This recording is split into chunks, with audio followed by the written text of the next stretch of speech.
არა, გოგო, როგორ ახალ?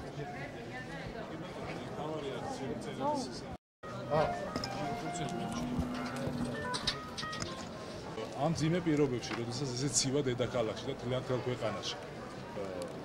იქნება გაუქმდეს ის უსამართლო და გაუაზრებელი გადაწყვეტილება, როდესაც მიბმულია დასუფთავების გადასახადი დენის გადასახადს. იმიტომ რომ ეს არის ის გადასახადები, როდესაც დღეს ჩვენ მოქალაქეებს ძალიან ცივა, ძალიან ბევრი ადამიანი მოიხმარს მეტ ელექტროენერგიას, ვიდრე ჩვეულებრივ დღეებში. იქნება განხორციელდეს შეღავათები.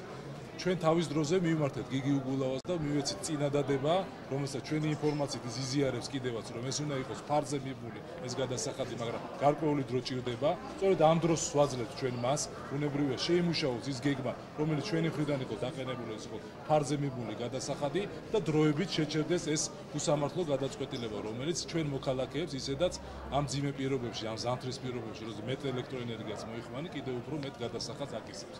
რომ ჩვენი წერილი გულისხმობს ამას, რომელსაც ვაძლევთ ხელს საკრებულოს წევრები აბაშიძე, დოლიძე და ხიდაში.